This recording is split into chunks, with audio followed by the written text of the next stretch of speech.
6 octobre, le monde célèbre la journée internationale des déficients intellectuels. Pour l'occasion, l'association Déficients Intellectuels, en collaboration avec Alasco Events, a dédié une émission spéciale aux enfants atteints de paralysie cérébrale le week-end dernier. La région de Tombouctou regorge de techniques architecturales traditionnelles qui varient selon les milieux. Parmi elles, la ville de Goundam se distingue par l'utilisation de briques cuites, un savoir-faire hérité et transmis par les potières de génération en génération. Lundi 6 octobre 2025, mesdames et messieurs, bonjour et merci de nous suivre. Tout d'abord, sachez que le premier vice-président de l'Assemblée législative de transition de Burkina Faso est au Mali sur invitation du président du Conseil national de transition. Il s'agit pour Lompo Dafiti de prendre part à l'ouverture de la session d'octobre 2025 du CNT, une session budgétaire. Ceci en sachant que le Mali et le Burkina Faso partagent presque les mêmes défis économiques. Monsieur Lompo Dafiti s'est prononcé au micro de Youssouf Diakité et Sidiki Balo.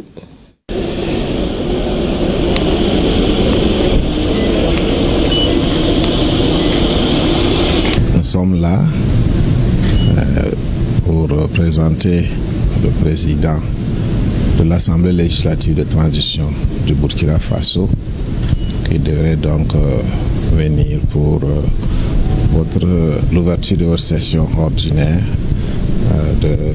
du CNT.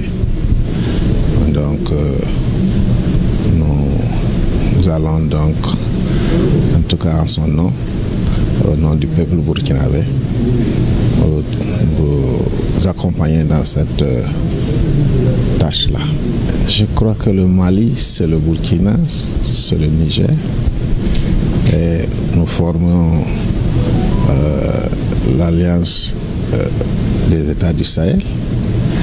Et nous avons des intérêts communs pour défendre notre intégrité territoriale, des intérêts communs pour défendre notre souveraineté et de pouvoir donc préserver notre économie et préserver la dignité du peuple africain en général et de l'espace AES en particulier.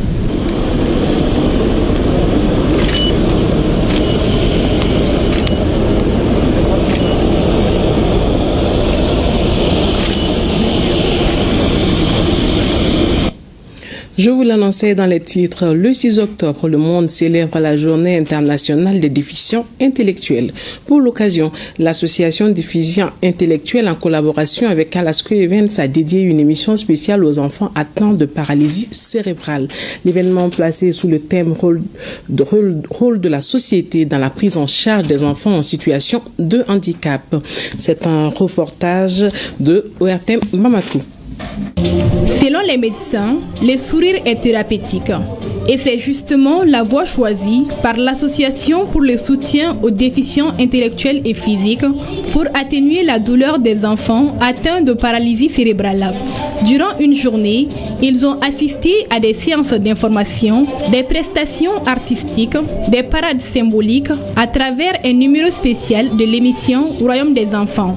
De quoi faire oublier leur souffrance pendant un bon moment. On a vu ça sur les réseaux sociaux, qu'il y a une journée spéciale pour les enfants IMC, journée mondiale de la paralysie cérébrale. Donc on a décidé de le célébrer ici chez nous pour que les gens puissent comprendre dans quelles difficultés nous sommes ici, les femmes qui ont eu ce genre d'enfants. Appelés ici chez nous des enfants serpents ou diables. Et puis les prises en charge de ces enfants ne sont pas faciles du tout. On veut que l'État voit comment nous souffrons avec nos enfants. Le 6 octobre de chaque année est dédié à la Journée mondiale des déficients intellectuels et physiques. Une occasion idéale pour eux d'informer le monde sur les défis qui riment avec leur quotidien. Des défis qui vont de la prise en charge difficile à la stigmatisation sociale. Il est né avec cette maladie et suit des traitements depuis lors. On n'arrive plus à tenir. Au début, on pensait qu'il était possédé par des forces surnaturelles. On a fait des traitements traditionnels en vain. Une paralysie, c'est des troubles neurologiques qui atteignent des enfants ou bien des adultes. Maintenant, ça peut être des trucs au niveau des mouvements, ça peut être la parole qui peut être atteinte, ou même souvent ça peut être l'intelligence qui est atteinte. Et maintenant, chez les enfants, le problème c'est que ça se vient sur un cerveau qui est en train de se développer, donc ça peut être très compliqué à gérer. Cette initiative conjointe de l'Association pour le soutien aux déficients intellectuels et physiques et Alasco Event est à sa 2e édition. Elle se veut un rendez-vous annuel dont l'ambition est d'apporter une lueur d'espoir dans la vie des enfants victimes de paralysie cérébrale. Vous l'aurez compris, c'est un reportage Aminata Ouedraogo de la rédaction de Bamako. La journée mondiale des enseignants a été célébrée hier dimanche 5 octobre, organisée par les enseignants du CAP Rive Droite de l'Académie d'enseignement de Caille. Plusieurs activités, dont une conférence débat, une remise d'attestation à des enseignants, ont meublé cette journée. Un reportage de Mahamadou Diallo.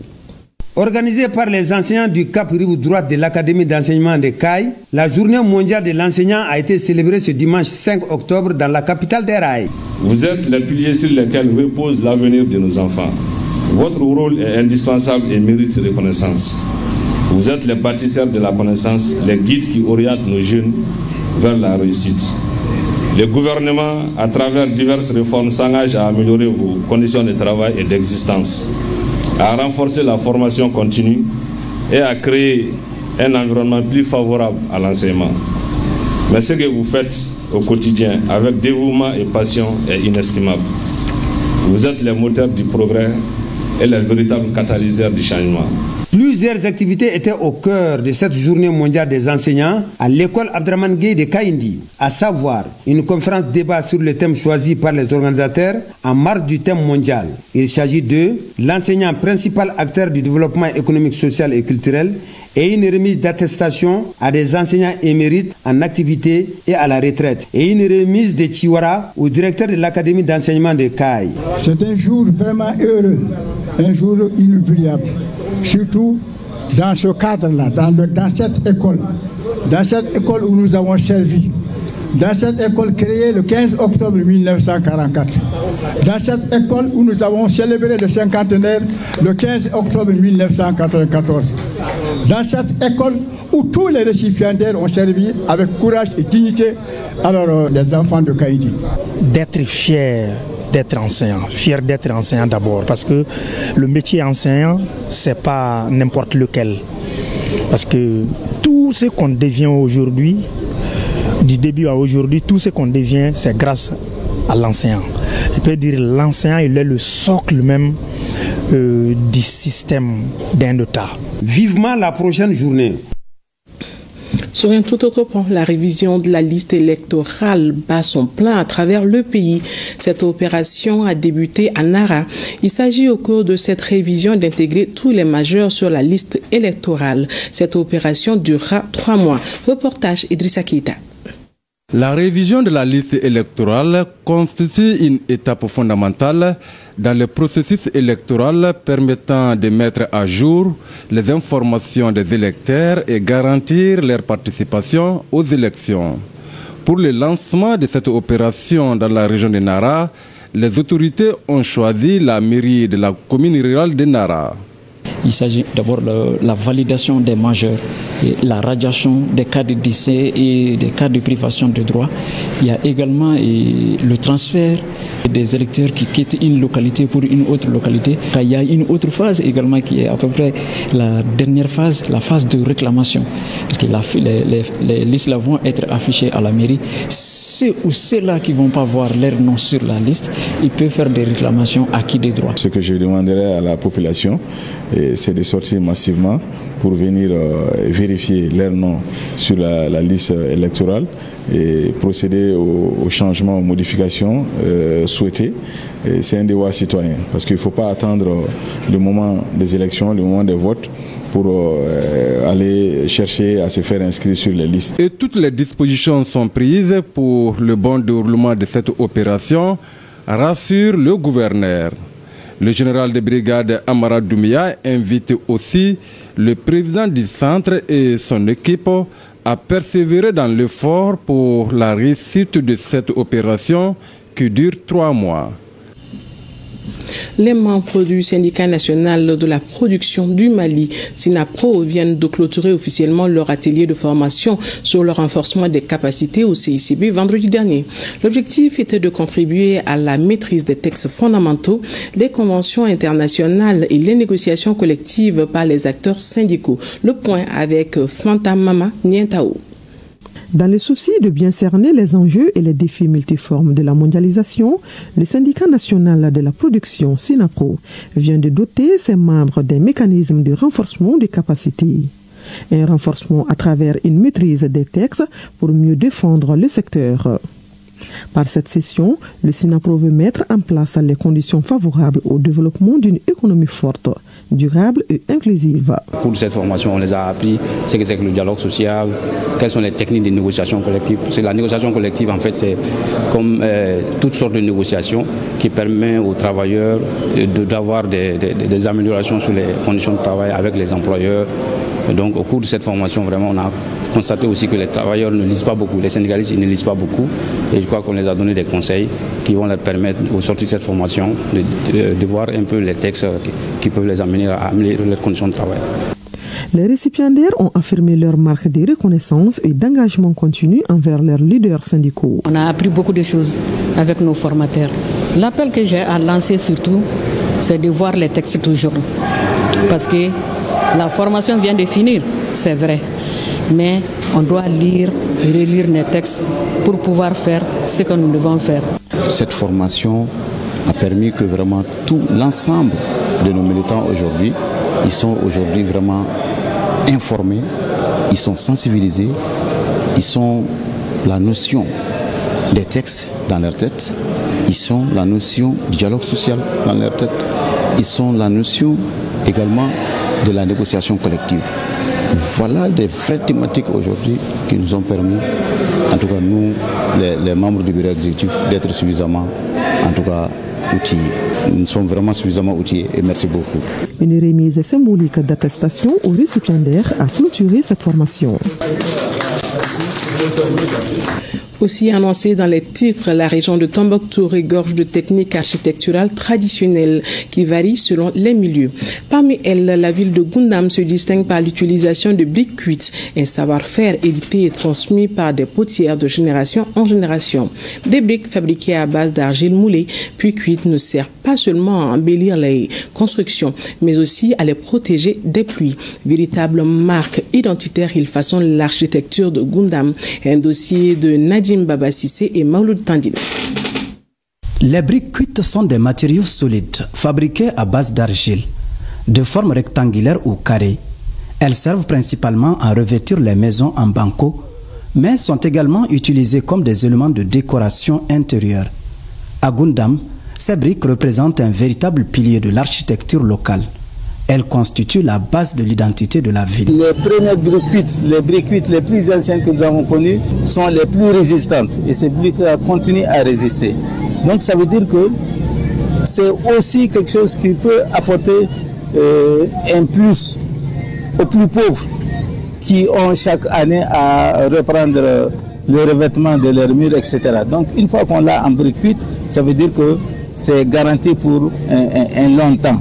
Contrairement à d'autres localités de la région où leur usage est souvent différent, à Goundam, elles sont omniprésentes, aussi bien dans les habitations privées que dans les bâtiments publics. La fabrication de ces briques est un travail minutieux effectué par les femmes, souvent regroupées en associations. Pour elles, ce métier est à la fois un héritage culturel et une source importante de revenus. Aujourd'hui, on gagne, mais pas comme avant. Parce qu'avant, les gens connaissaient son valeur et tout le monde vient chercher. Mais aujourd'hui, on gagne un peu. L'argile est d'abord soigneusement pétrie, puis découpée en morceaux avant d'être placée dans les moules rectangulaires. Une fois moulées, les briques sont séchées à l'ombre pour éviter les fissures causées par le soleil. Puis cuites à l'aide de bouses, une méthode traditionnelle. Alhamdulillah, Dieu merci. Travailler et vivre dignement, c'est tout ce qui nous anime. Rien ne vaut cela. C'est vrai qu'on a des difficultés dans ces métiers, mais nous ne connaissons que ça. Et nous allons continuer à l'exercer parce que notre vie en dépend. Actuellement, chaque brique est vendue à 15 francs. Djamtoko Djitei, habitant de Gundam, en a fait le revêtement de sa maison à une époque où elle coûtait 2 fois moins cher. Moi, les briques cuites que vous voyez devant ma porte, depuis qu'on vendait un brique à 5 francs, un brique cuite à 5 francs, j'ai payé. Et aujourd'hui, un seul brique coûte 15 francs. Avec les briques plats, là, il y avait des gens qui ont demandé ça, on a fait ça en matière et c'est acheté aussi. Il y a même des gens de Tombouctou qui recommandent ça parfois, mais maintenant ça ne marche pas. Mais on demande à l'autorisation de impliquer toujours l'ancien pratique. À Tombouctou, leur usage est légèrement différent. Elles sont utilisées non seulement pour prévenir l'infiltration des eaux de pluie par la toiture, mais aussi pour embellir les salons. L'introduction de cette technique pourrait remonter à l'époque coloniale. En premier lieu, c'étaient les Blancs qui avaient commencé l'usage de ces briques dans leur maison. Ils les transportaient de Gundam où elles sont confectionnées, avec des dimensions en rectangle ou carré mesurant 7 cm de large et 14 cm de long. Pour 1 mètre carré, il faut 74 morceaux de briques. Vers les années 70 à 80, un commandant de cercle qui était là, qui avait fait recouvrir tous les bâtiments administratifs en briques cuites. Et ça a apporté beaucoup d'argent, n'est-ce pas, à nos potiers qui fabriquaient ça. Beaucoup d'argent. Et au jour d'aujourd'hui, n'est-ce pas, on continue à profiter de ça. Et ça a été même le début de la coopérative des potiers pour promouvoir cette situation. Donc c'est un apport pour les populations, c'est un apport pour les bâtiments. Et c'est pourquoi nous souhaitons que les gens continuent quand même à utiliser ça. Ainsi, de simples blocs d'argile façonnés avec soin deviennent à Gundam et ailleurs bien plus que des matériaux de construction. Ils racontent une histoire, incarnent une culture et perpétuent un savoir-faire transmis de génération en génération. Cérémonie de distinction dans la commune rurale de Badia, cercle de Kita, dans l'Union. C'est l'Union des jeunes engagés pour le développement du Mali qui vient de remettre à M. Mahamadou Seiba Koïta un tableau d'honneur, une reconnaissance méritée pour services rendus à toute la nation malienne. Ratem Kita, Mahamadi Aliou Bari, Mohamed Fabrice Kambou. Dans la commune rurale de Badia, cercle de Kita, région d'Idi, Mamadou Seiba Koïta a été repéré et reconnu par l'Union des jeunes engagés pour le développement du Mali comme une personnalité qui œuvre avec constance et acharnement sans rechigner à la tâche jusqu'à sa retraite. Aussi, il continue de mettre son savoir et son énergie au service du développement du Mali en général et de sa commune Badia en particulier. Ce sont les efforts de Mamadou Seiba Koïta qui ont occasionné cette cérémonie. 87 ans de service que nous voulons reconnaître. Il mérite cette reconnaissance. Tout le Mali reconnaît les efforts de l'homme dans tous les domaines. Du haut de ses 87 ans, Mamadou Seiba Koïta a, au cours de sa carrière d'enseignant hors pair, brillé à travers des mouvements syndicaux, notamment sa participation au congrès constitutif du SILDEF et de la FEN. Après de loyaux et fructueux services rendus à la nation partout où il a été, il retourne au Bercail. Il est à sa énième mandat à la tête de la mairie de sa commune d'Afela, un véritable soutien de la transition dirigée par le général d'armée Assimi Goïta. De mon vivant, cette distinction-là m'a beaucoup plu. Imaginez, chaque année, moi je faisais la conférence pédagogique. Si j'étais noté à la retraite, ça allait me trouver dans une classe exceptionnelle. Les témoignages de mes conseillers qui m'ont accompagné pour ces œuvres-là, et aussi la population, la communauté même les femmes, les jeunes, leurs témoignages vraiment. Finalement, je me suis posé la question si réellement c'était moi-même. Cette distinction honorifique vient à point nommé. Une distinction qui honore un homme à travers toutes les œuvres qu'il a eu à poser durant son parcours professionnel et également durant sa retraite. Les initiateurs aussi sont à féliciter et à saluer. Ça, c'est l'Union nationale. Je salue cette initiative d'honorer les hommes à travers les œuvres vivantes. Témoignages et éloges ont marqué cette cérémonie de remise des tableaux d'honneur par l'Union des jeunes engagés pour le développement du Mali au patriarche Mamadou Seba Koïta Kita Badi.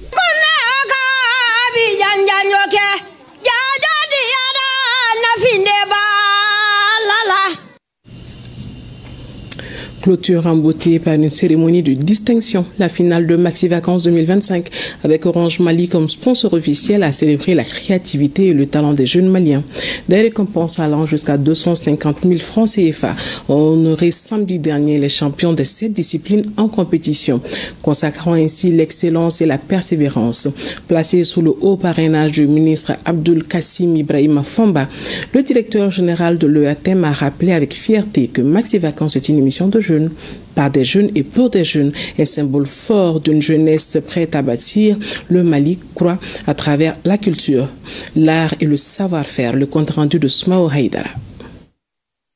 L'ORTM couronne les champions de Maxi Vacances 2025 avec des prix allant de 50 000 à 250 000 francs CFA. Ces prix récompensent les lauréats des disciplines en compétition, à savoir l'élection Miss, la danse chorégraphique, la musique, la culture générale, le slam, l'art oratoire et l'humour. Les 3 premiers de chaque catégorie ont été honorés, sauf en humour où 2 candidats sont primés. Non, je suis très contente de rapporter ces premiers prix. Donc, ce que je peux dire, les handicapés visuels peuvent participer au concours et d'être les meilleurs. Maxi, c'est de faire en sorte que pendant les vacances, les jeunes puissent joindre, comme on dit, l'utile à l'agréable. Ça nous donne de l'espoir, ça veut dire que les jeunes, malgré tout, sont conscients de leur rôle aujourd'hui dans le développement du pays et c'est le plus important. Et nous espérons, comme l'a souligné le monsieur le ministre, que Maxi va aller dans les pays de l'AIS. C'est l'idée qu'il a lancée. Pourquoi ne pas organiser Maxi dans les pays de l'AIS? Je pense que ce serait une très bonne chose. La réussite de Maxi Vacances est portée par un partenariat solide entre l'ORTM et Orange Mali. Les cadeaux et les prix, c'est vraiment déjà pour récompenser les meilleurs.